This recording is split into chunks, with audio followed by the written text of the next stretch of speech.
नमस्कार साथियों, स्वागत है आपका पारस एजुकेशन में। जेट 2025 का पेपर हो चुका है और पेपर की अगर हम ओवरऑल बात करें तो पेपर ठीक लेवल का था। एग्रीकल्चर बायोलॉजी इजी था, केमिस्ट्री थोड़ा मॉडरेट लेवल हम कह सकते हैं। तो हम एक बार फटाफट आंसर की देख लेते हैं। सबसे पहले बात करते हैं एग्रीकल्चर की। एग्रीकल्चर में पहला क्वेश्चन पूछा गया है कि टमाटर किस प्रकार का फल है। यहाँ पर ऑप्शन दे रखा है ड्रूप, पोम, बेरी, हेस्पेरिडियम। तो यहाँ पर टमाटर के फल का प्रकार पूछा गया है, जो राइट आंसर हो जाएगा यहाँ पर बेरी, सी ऑप्शन। इसके बाद नेक्स्ट क्वेश्चन पूछा गया है कि सब्जी नर्सरी प्रबंधन में डंपिंग ऑफ के बारे में कहा कि नर्सरी की प्रमुख समस्या है, प्रमुख रोग है। तो इसको नियंत्रण के लिए हम क्या उपाय अपना सकते हैं। तो यहाँ पर इसका राइट आंसर हो जाएगा बुआई से पहले सोरीकरण। ठीक है, बी इसका राइट आंसर हो जाएगा। नेक्स्ट क्वेश्चन है एरेंथेमम किस प्रकार का पौधा है। एरेंथेमम ऑर्नामेंटल से ये क्वेश्चन पूछा गया था। फ्लोरिंग की हम बात करें तो यहाँ पर देखो एरेंथेमम की बात करें तो ये है झाड़ी। ठीक है, सी इसका राइट आंसर हो जाएगा। इसके बाद नेक्स्ट क्वेश्चन पूछा गया है कि व्यवसायिक गुलाब की खेती कौन सी प्रसार विधि से सबसे अधिक व्यापक रूप से उपयोग की जाती है। देखो गुलाब के बारे में हम कई दिनों से तो हर बार इससे क्वेश्चन आता है, इस बार भी पूछा गया है प्रवर्धन से। तो गुलाब के व्यवसायिक प्रवर्धन की बात करें तो उपयुक्त विधि है टी बडी। ठीक है, ए इसका राइट आंसर हो जाएगा। इसके बाद पूछा गया अगला क्वेश्चन जीरा किस कुल से संबंधित है। जो मसाले वाली फसल है जीरा, वो किस कुल से है, एपीएसी, सी इसका राइट आंसर हो जाएगा। अगला क्वेश्चन है औषधीय तैयारियों में अश्वगंधा, जिसका वानस्पतिक नाम है विथानिया सोमनिफेरा, को मुख्य रूप से पौधे के किस भाग के लिए महत्व दिया जाता है। तो यहाँ पर जो औषधीय प्लांट है अश्वगंधा, उसकी जड़ें काम में ली जाती है, सी इसका राइट आंसर हो जाएगा। नेक्स्ट क्वेश्चन की हम बात करते हैं कि निम्नलिखित में से कौन सी मशरूम प्रजाति भारत में तापमान नियंत्रित सुविधाओं के बिना वर्ष भर उगाई जा सकती है। तो यहाँ पर जो मशरूम की खेती तापमान नियंत्रित सुविधा में उगाई जा सकती है वो है आपकी ओएस्टर मशरूम, जिससे 32 से 35 डिग्री टेम्परेचर पर भी उगा सकते हैं। ठीक है, सी इसका राइट आंसर हो जाएगा। चलो अगले क्वेश्चन की ओर देखते हैं। अगला क्वेश्चन है मधुमक्खी पालन में रॉयल जेली है। यहाँ पर पूछा गया है कि मधुमक्खी पालन में रॉयल जेली है। तो यहाँ पर बी ऑप्शन सेकंड, जो श्रमिक मधुमक्खियों की हाइपोफेरेंजियल ग्रंथियों का स्राव, इसका राइट आंसर हो जाएगा। अगला क्वेश्चन पूछा गया है कि फलों की जेली बनाने में उचित जेल निर्माण के लिए निम्नलिखित में से कौन सा घटक आवश्यक है। तो देखो जेली के लिए पूछा गया है यहाँ पर, और जेली के लिए सबसे उपयुक्त होता है पेक्टिन। ठीक है, तो पेक्टिन यहाँ पर इसका राइट आंसर हो जाएगा। अगला क्वेश्चन पूछा गया है कि सामान्यतः 400 किलोग्राम शारीरिक भार वाले गाय की दैनिक शुष्क पदार्थ की आवश्यकता होगी। बड़ा आसान सा क्वेश्चन था कि यहाँ पर गाय में शुष्क पदार्थ कितना हम देते हैं। ठीक है, उसमें पूछा गया तो हम आपको बताते हैं कि 100 किलोग्राम में हम 2 से 2.5 किलोग्राम देते हैं। तो यहाँ पर 400 से पूछा गया तो आप इसे मल्टीप्लाई करोगे तो आपको कितने हो जाएंगे, 10। फर्स्ट इसका राइट आंसर हो जाएगा। अगला क्वेश्चन आपके एनिमल हस्बेंड्री से पूछा गया है कि बैक्टीरिया का कौन सा समूह आमतौर पर डेयरी पशुओं में गलघोटू रोग के लिए उत्तरदायी है। तो गलघोटू रोग के लिए बैक्टीरिया जनित पूछा गया है, तो इसका राइट आंसर हो जाएगा पास्चुरेला, बी इसका राइट आंसर है। अगला क्वेश्चन है प्रमुख और विशाल माथा, लंबे लटकते कान और सींग जो विशेष रूप से आधा चांद जैसे घुमावदार होते हैं, ये किस गाय की नस्ल की विशेषता है। देखो विशाल भारी भरकम ललाट जिसका होता है, कई बार नोट्स में लिखवाते हैं कि केले के समान लटकते हुए जो कान होते हैं, कौन सी गाय की विशेषता है, कौन सी गाय की नस्ल की विशेषता है, गिर, इसका राइट आंसर हो जाएगा। नेक्स्ट क्वेश्चन पूछा गया है कि निम्नलिखित में से कौन सा पशु की आयु जानने का विश्वसनीय संकेत है। पूछा गया है कि कौन सी उपयुक्त विधि है जिससे हम पशुओं में आयु ज्ञात कर सकते हैं। पहला ऑप्शन दे रखा है सी, जिसके बाद अगला दे रखा है त्वचा का में कोई वास्ता नहीं, उससे कोई वास्ता नहीं। लास्ट ऑप्शन दे रखा है डी, दांतों की संख्या और उनके कर्म के अनुसार। ये सबसे उपयुक्त विधि है पशुओं में आयु ज्ञात करने की। अगला क्वेश्चन पूछा गया है कि गर्भाशय की जांच के लिए पशुओं में गर्भाशय की स्थिति को महसूस करके कौन सी साधारण जांच की जाती है।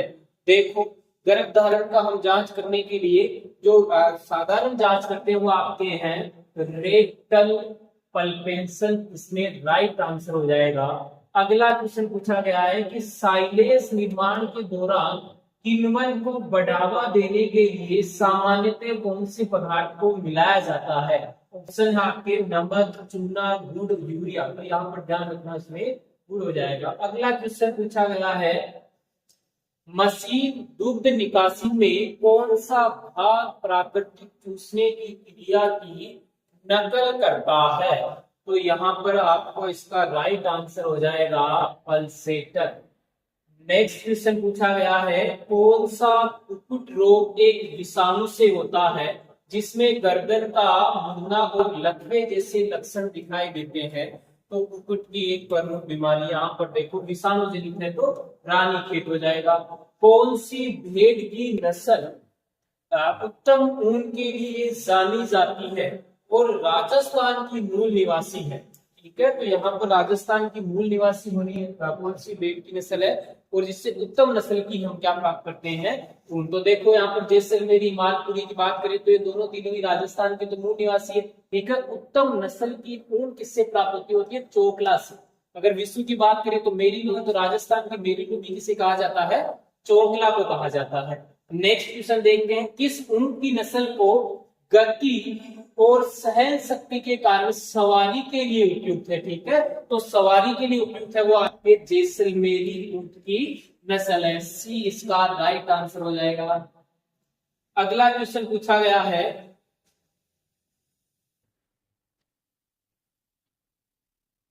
किसी क्षेत्र में तुलनात्मक रूप से लंबी अवधि के दौरान मौसम की सामान्यीकृत स्थिति या मौसम की स्थिति के योग को हम क्या कहते हैं, तो उसे हम कहते हैं जलवायु। निम्न में से कौन सी सिंचाई विधि लहरदार स्थलाकृति, लहरदार को हो सकता उबड़ खाबड़ भी लिख सकता था, तो यहाँ पर है स्प्रिंकलर मेथड, फुहारा विधि। पार्थेनियम का जैविक नियंत्रण एजेंट है जाइकोग्रामा बाइकोडाटा, इसका राइट आंसर हो जाएगा। नेक्स्ट क्वेश्चन है मोती बाजरा, यहाँ पर मोती से कंफ्यूज नहीं होना था। बाजरे का वानस्पतिक नाम आपको बताना है, होता है पेनिसिटम ग्लाइकोकम, इसका राइट आंसर हो जाएगा डी ऑप्शन। नेक्स्ट क्वेश्चन पूछा गया बड़ा आसान सा था कि सूरजमुखी किस फैमिली से संबंधित है। तो सूरजमुखी जिस फैमिली से संबंधित करती है उसका नाम है कंपोजिटी, डी इसका राइट आंसर हो जाएगा। इसके बाद एक बारहमासी खरपतवार है साइनोडोन डक्टाइल, धूपघास का जो नाम होता है, तो यहाँ पर ए इसका क्या हो जाएगा राइट आंसर हो जाएगा। फिर अगला क्वेश्चन पूछा है सामान्यतः एफआईएम में नाइट्रोजन कितना होता है। अगर आपको याद होगा एनपीके, तो एनपीके यहाँ पर पूछा गया सामान्यतः एफआईएम में नाइट्रोजन पूछा गया वो कितना होता है 0.5% होता है, तो बी इसका राइट आंसर हो जाएगा। अगला क्वेश्चन पूछा गया था कि कौन सी मिट्टी में अधिक पानी रोक सकती है। तो बलुआ यहाँ पर नहीं है, सिल्ट नहीं है, ब्लू दोमट नहीं है, कले हैं जिसके छोटे कण होते हैं, तो यहाँ पर कले हैं वो अधिक पानी को रोकती है, डी इसका राइट आंसर हो जाएगा। नेक्स्ट क्वेश्चन है एजेटोबैक्टर है, तो एजेटोबैक्टर एक मुक्त जीवी है, तो यहाँ पर हो जाएगा गैर सहजीवी, बी इसका राइट आंसर हो जाएगा। शाकनाशी के रूप में प्रयुक्त वर्दी हार्मोन है, शाकनाशी में प्रयुक्त है वो है 2,4-D। इसके बाद है कौन सी सिंचाई विधि में अधिकतम जल की बचत होती है। देखो इस बार आपके सिंचाई से 2 क्वेश्चन, इससे पहले हमने लहरदार भी पढ़ा है और अब पूछ लिया कि कौन सी विधि में जल की अधिक बचत होती है, तो वो आपकी ड्रिप विधि। ठीक है, सी इसका राइट आंसर हो जाएगा। इसके बाद सिंगल सुपर फास्फेट में फास्फोरस की कितनी मात्रा होती है, तो सिंगल सुपर फास्फेट में फास्फोरस की मात्रा होती है 16%। ठीक है, यहाँ पर इसका राइट आंसर हो जाएगा ए ऑप्शन। नेक्स्ट क्वेश्चन पूछा गया है कि फसल चक्कर से सहायता मिलती है, फसल चक्कर से सहायता मिलती है मृदा अपरदन में, कीट वृद्धि में, खरपतवार नियंत्रण और मृदा उर्वरता में, एकल फसल में। तो यहाँ पर ऑप्शन के अकॉर्डिंग अपना राइट आंसर हो जाएगा खरपतवार नियंत्रण और मृदा उर्वरता में फसल चक्कर से क्या मिलती है, सहायता मिलती है। अगला क्वेश्चन पूछा गया है कि मुख्य रूप से खरीफ की फसल कौन सी है, मुख्य रूप से खरीफ की फसल कौन सी है, क्या मशरूम है, जौ है, अलसी है या सोयाबीन है। तो देखो खरीफ की है यहाँ पर सोयाबीन है। अगला क्वेश्चन पूछा गया है कि भारत में हरित क्रांति की शुरुआत कब हुई थी, अपने ऑप्शन दे रखे हैं यहाँ पर, उसके अकॉर्डिंग हो जाएगा 1965 से 68। अगला क्वेश्चन देखते हैं, विश्व स्तर पर फल उत्पादन में भारत का स्थान है, विश्व में फल उत्पादन में भारत का स्थान कौन सा है। ऑप्शन दे रखा है पहला, दूसरा, तीसरा और चौथा। तो आपको पता होना चाहिए कि विश्व स्तर में फल उत्पादन हो चाहे सब्जी उत्पादन, दोनों में कौन सा स्थान है भारत का, दूसरा स्थान है। ठीक है, कौन सा स्थान है, दूसरा। उसके बाद देखो, नया बाग लगाते समय निम्नलिखित में से कौन सा स्थान चयन के लिए प्राथमिक विचार नहीं है। हम आपको क्लास में भी कई बार बताते हैं कि आपको ये क्वेश्चंस होते हैं जिनमें आपको थोड़ा माइंड लगाना होता है, ठीक से उनको आपने क्वेश्चन से आपको देखना होता है। तो देखो यहाँ पर पहला है कि मिट्टी की गहराई, ये तो हम उद्यान लगाते हैं तो सबसे पहले देखते हैं। उसके बाद बाजार की निकटता भी हम देखते हैं कि किस बाजार कितनी दूरी पर, ठीक है। इसके बाद खेत में फसल चक्र दे रखा, एक दे रखा परागकणी किस्मों की उपलब्धता, तो पोलिनाइजर्स भी हम देखते हैं। तो इसका राइट आंसर हो जाएगा सी, ठीक है। इसके बाद नेक्स्ट क्वेश्चन दे रखा है कि आम में वैकल्पिक फसल चक्र को तोड़ने में कौन सा पौध वृद्धि नियामक सबसे प्रभावी है। पेक्लोबुटराजोल इसके 5 से 10 ग्राम मात्रा में काम में लेते हैं। निम्नलिखित में से कौन सी नींबू प्रजाति निम्न अपनी कुछ रस सामग्री के लिए जानी जाती है, मुख्य रूप से विश्व में प्रसंस्करण उद्देश्यों के लिए उगाई जाती है। तो वो आपकी हो जाएगी यहाँ पर वेलेंसिया नारंगी हो जाएगी, ठीक है। इसके बाद नेक्स्ट क्वेश्चन दे रखा, व्यवसायिक केले की खेती में रोग मुक्त रोपण की सामग्री सुनिश्चित करने के लिए कौन सी प्रसार विधि को प्राथमिकता दी जाती है, ठीक है। तो केले में देखो हम शक्कर जो काम में लेते हैं, दो प्रकार के होते हैं, एक तो स्वाद और एक आपके वाटर शक्कर दे रखे, ठीक है। तो यहाँ पर देखो आपके तलवार जो स्वाद शक्कर से, ठीक है, वो इसके राइट आंसर हो जाएंगे। लास्ट क्वेश्चन आया था एग्रीकल्चर में कि प्रयुक्त खाद्य भागों के आधार पर भिंडी, ठीक है, एबियल मोस्कस एस्कुलेंट जिसका वानस्पतिक नाम होता है, किस श्रेणी की सब्जी है। क्या इसकी जड़ काम में लेते हैं, या ये फल वाली सब्जी है, या फूल वाली है, या पत्तेदार। तो हम सबको पता है कि भिंडी कौन सी है, फल वाली सब्जी है, ठीक है। ये अपने एग्रीकल्चर के 40 क्वेश्चन थे। इसके बाद हम अगले आंसर देखेंगे, बायोलॉजी के आंसर की हल करते हैं, ठीक है। अपना बायोलॉजी का पेपर अपन सॉल्व कर लेते हैं। तो फर्स्ट क्वेश्चन है अपने, वोल्वेक्स, यूलोथ्रिक्स, स्पाइरोगायरा किसके गार्ड है। तो सिंपल सा है कि ये सारे किसके एग्जांपल हैं, एलगी यानी कि सेवाल। तो इसमें किस टर्मिनोलॉजी यूज की हुई है, सेवाल को अपन क्या बोलते हैं, एलगी। तो इसमें सेवाल नहीं लिखा है, एलगी लिखा है, ठीक है। तो सी ऑप्शन। नेक्स्ट क्वेश्चन है, मोनकोस में ट्रिपल फ्यूजन और सिनोगेमी कहलाता है। तो सिंपल से ट्रिपल फ्यूजन और सिनोगेमी दोनों होते हैं, तो उसको अपन नाम क्या देते हैं, डबल फर्टिलाइजेशन यानी कि द्विनिषेचन। नेक्स्ट क्वेश्चन की अगर अपन बात करें, फूलों का नर जनन भाग कहलाता है। फिर इसमें हिंदी की जगह क्या नाम दे दिया है, इंग्लिश में क्या है, फूलों का नर जनन भाग क्या होता है, पुंकेसर होता है। लेकिन पुंकेसर ने देखिए क्या दे दिया आपको, स्टेमन, ठीक है। नेक्स्ट की अगर अपन बात करें, फूलों में क्रिस्टोगेमी बढ़ावा देती है। तो क्रिस्टोगेमी फूल कौन से होते हैं, जो बंद रहते हैं, हमेशा बंद रहते हैं, और बंद रहेंगे तो कौन सा परागण होगा, स्वपरागण। तो अपना आंसर कौन सा हो जाएगा, बी, स्वपरागण, ठीक है। नेक्स्ट क्वेश्चन, उपापचय मार्ग जो ग्लूकोज को पायरेट में बदलते हैं। बहुत ही सिंपल क्वेश्चन है, आप सबको पता है कि पायरेट जो बदलता है वो कौन से एक मत से होता है, ग्लाइकोलाइसिस, ओके, कोशिका द्रव्य में संपर्क होता है, ग्लाइकोलाइसिस, ठीक है। नेक्स्ट अगर अपन बात करें, गेहूं का मौल्या रोग किसके कारण है। बहुत ही सिंपल क्वेश्चन है, गेहूं का मौल्या रोग किसके कारण होता है, नेमेटोड के कारण, ठीक है ना, यानी कि जड़ में। तो गेहूं का मौल्या रोग जो है वो निमेटोड के कारण होता है। फिर ग्रास होपर में कितने श्वसन छिद्र होते हैं, पहली लाइन में अपन लिख देते हैं इसको, ग्रास होपर कितने श्वसन छिद्र है, तो कौन से हैं, 10 जोड़े। कितने होते हैं इसमें, ग्रास होपर में 10 जोड़े। बहुत ही सिंपल क्वेश्चन। नेक्स्ट अगर अपन बात करें, निम्न में से मधुमक्खी पालन के लिए सबसे उपयुक्त प्रजाति कौन सी है। फिर से एक सिंपल क्वेश्चन आया, सब जानते हैं कि कौन सा होता है एपिस इंडिका, इंडिका। ओके, तो अपना आंसर कौन सा हो जाएगा, सेकंड, एपिस इंडिका। नेक्स्ट है केचुए में कोकून का निर्माण कहाँ होता है, तो कोकून का निर्माण जानते हैं क्या होता है, क्लाइटेलम। ओके, बहुत ही सिंपल पेपर है बायो का, सब बच्चों के 35 से प्लस क्वेश्चन सही होने चाहिए, ठीक है। 10th नंबर क्वेश्चन, निम्न में से कौन सा कीटनाशक सिंथेटिक पायरेथ्रोइड नहीं है, तो जो नहीं है कौन सा है, फेनोलेट है, डेल्टामेथिन है, साइपरमेथ्रिन है, तो कौन सा नहीं है, स्पिनोसेड। कौन सा नहीं है, स्पिनोसेड। ओके, स्पिनोसेड नहीं है। नेक्स्ट क्वेश्चन, फेरामेन ट्रैप नियंत्रण की किस श्रेणी में आता है, तो कीट नियंत्रण फेरामेन ट्रैप है वो कौन सी श्रेणी में आता है, कर्षण नियंत्रण। कौन सा आता है, कर्षण नियंत्रण, भौतिक नियंत्रण, रासायनिक, तो कौन सा हो जाएगा इसका, यांत्रिक नियंत्रण, ठीक है ना, यांत्रिक नियंत्रण करते हैं फेरामेन ट्रैप। ओके, नेक्स्ट, खपरा बीटल का वैज्ञानिक नाम क्या होता है, तो ट्रोगोडर्मा ग्रिनेरियम। कौन सा होता है इसमें, ट्रोगोडर्मा ग्रिनेरियम। ओके, नेक्स्ट, हड्डियां और उपास्थि है, हड्डियां और उपास्थि क्या होते हैं, एक दूसरे को जोड़ते हैं, और जोड़ने वाले जो भी है वो क्या कहलाते हैं, संयोजी उत्तक। क्या कहलाते हैं, संयोजी उत्तक। तो अपना जो इसमें आंसर है वो कौन सा हो जाएगा, संयोजी उत्तक। नेक्स्ट है, कार्बन डाइऑक्साइड से हीमोग्लोबिन का बंध कहलाता है, कार्बन डाइऑक्साइड। याद रखना, हीमोग्लोबिन की जो हिम वाला जो पार्ट है उसमें एमिन जो पार्ट होता है उसके साथ जुड़ता है, इसलिए इसका नाम ही क्या हो गया, कार्ब एमिनो हीमोग्लोबिन। तो अपना जो आंसर है वो कौन सा हो जाएगा, सी हो जाएगा, ठीक है। नेक्स्ट क्वेश्चन की अगर अपन बात करें, निम्न में से कौन सा रक्त में सर्वग्राही है, अब सर्वग्राही आप सब जानते हो, सर्वग्राही कौन सा होता है, A B positive, A B. Okay, A B group को क्या बोलते हैं, सर्वग्राही बोलते हैं। सरलकृत दाता कौन सा होता है, ओ। नेक्स्ट की अगर अपन बात करें, स्पर्मेटिड्स होते हैं, स्पर्मेटिड से ही तो क्या आगे क्या बनेगा, स्ट्रॉन्ग बनेगा, तो इसका मतलब ये क्या होगा, एगुणित होगा। क्या होगा ये, एगुणित, ठीक है ना, एगुणित हो जाएगा।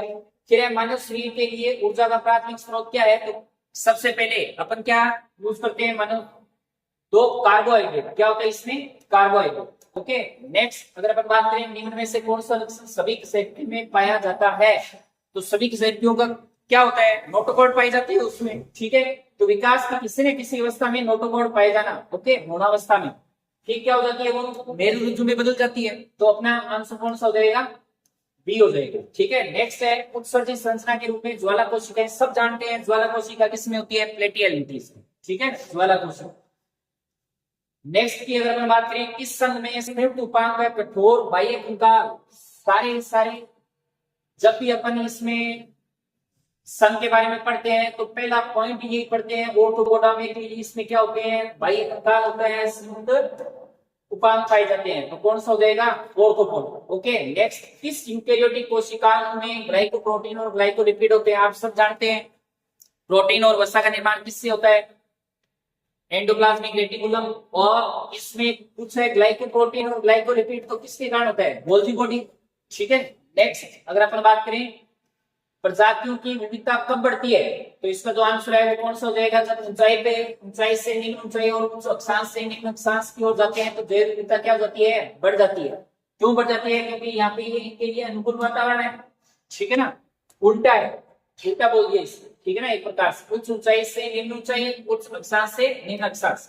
जेनेटिक इंजीनियरिंग में एंटीबायोटिक का उपयोग किया जाता है, किस लिए किया जाता है बताओ, स्वस्थ वेक्टर के चयन के लिए, चयनिंग मार्कर के रूप में। तो एंटीबायोटिक का उपयोग किसके लिए होते हैं, सिलेक्टेबल मार्कर के रूप में, किसके रूप में होते हैं, सिलेक्टेबल मार्कर के रूप में, ठीक है ना। नेक्स्ट अगर अपन बात करें, डिप्लॉयड जीओ में क्रॉसिंग ओवर जिम्मेदार है। अब क्रॉसिंग ओवर आपको पता है क्या होता है, रिकॉम्बिनेशन होता है। क्या होता है, रिकॉम्बिनेशन, और रिकॉम्बिनेशन किसमें, कोशिका विभाजन जब होता है क्रॉसिंग ओवर, तो उसमें अपना आंसर क्या हो जाएगा, लिंक एलिन में पुनर्संयोजन, रिकॉम्बिनेशन, ठीक है। आलू की अर्ली लाइन को खेत में आसानी से पहचाना जा सकता है, इसके द्वारा पहचाना जा सकता है, पत्तियों पर क्या बन जाएगी, रिंग बन जाएगी, सेकेंडरी रिंग बन जाती है, इससे अपन अर्ली लाइट है पहचान सकते हैं। नेक्स्ट अगर अपन बात करें, रस्त फफूंद किस वर्ग में आती है, तो किस फफूंद में आती है, यूरेटिनेल रस्त किस वर्ग में आती है, तो अपना आंसर तिलक फसल है, बहुत ही सिंपल सा क्वेश्चन है, गुलाब की गुलदाउदी, तो कौन सा हो जाएगा, सूरजमुखी, ठीक है ना, सनफ्लावर। नेक्स्ट अगर अपन बात 3 फसलें जो वैश्विक खाद्यान्न उत्पादन में सर्वाधिक योगदान देती है, तो आप सब जानते हो गेहूं, चावल और मक्का। ठीक है, तो गेहूं, चावल और मक्का अपना फर्स्ट हो। हम बात करें विश्व की प्रमुख खाद्य फसलें किस कुल की होती है, तो किस कुल में? ग्रेमिनी। ओके, सबसे खाद्यान्न सबसे अभी ऊपर पड़ा गेहूं, तो ग्रेमिनी कुल में आता है। ग्लूकोज के लिए श्वसन गुणांक होता है। अब ग्लूकोज के कार्बोहाइड्रेट और कार्बोहाइड्रेट के लिए श्वसन गुणांक क्या होता है? एक होता है श्वसन गुणांक का मतलब जो मुक्त CO2 है और प्रयुक्त O2 है, उन दोनों का अनुपात, तो कितना आ जाएगा इसका? 1। सबसे कम वाष्पोत्सर्जन अनुपात कहाँ देखा जाता है? तो आप सब जानते हैं सबसे कम किसमें होगा? जो मरुस्थल ये पादप होते हैं, यानी कि अपन कह सकते हैं केम पादप। कौन सा होता है? केम पादप। ठीक है ना। नेक्स्ट की अगर अपन बात करें तो परागकोश भित्ति की सबसे अंतरतम स्तर है जो पोषण स्तर होता है एक प्रकार से, कौन सा है? टेपिटम। क्या होता है? टेपिटम। ओके, अपना आंसर कौन सा हो जाएगा? ए। एक समुद्रीय पारिस्थितिकी तंत्र में बायोमास का पिरामिड आप सब जानते हैं कि ऊर्जा का पिरामिड सीधा होता है, तो बायोमास का क्या होता है? उल्टा होता है। ओके, तो इसका आंसर उल्टा। साइलियम का कौन सा भाग सामान्यतः उसमें प्रयोजन के लिए प्रयोग किया जाता है? तो बीज की भूसी। ठीक है ना, बीज की भूसी इसमें यूज करते हैं। नेक्स्ट है पायरेथ्रम कीटनाशक प्राप्त होता है। पायरेथ्रम, इसमें थोड़ा सा इसमें ऑप्शन मैं आपको पढ़ के सुना देता हूं। जैसे पायरेथ्रम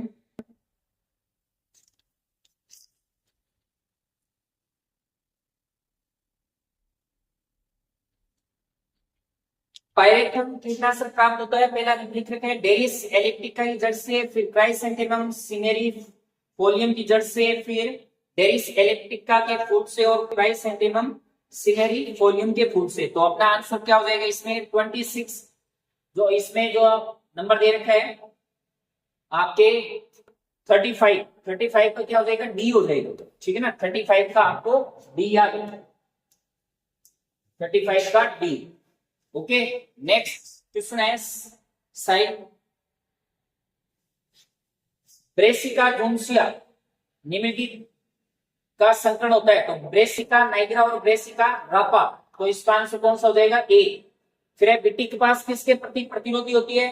तो आपको ध्यान रखना है बोलवर्म किसके लिए होती है? ये बोलवर्म के लिए होती है। बोलवर्म यानी कि आप क्राई प्रोटीन पढ़ते हो इसके अंदर। ठीक है ना, तो बोलवर्म। नेक्स्ट है केलस की शुद्ध केलस की उत्पन्न करने के लिए कौन से हार्मोन जिम्मेदार होते हैं? तो केलस यानी कि प्रो का अगर आपको करना है तो साइटोकाइनिन तो क्या होना चाहिए? ज्यादा, और ऑक्सिन क्या होना चाहिए? कम होना चाहिए। तो इसका आंसर कौन सा हो जाएगा? सेकंड हो जाएगा। ठीक है ना, यानी कि अधिक साइटोकाइनिन और कम ऑक्सिन।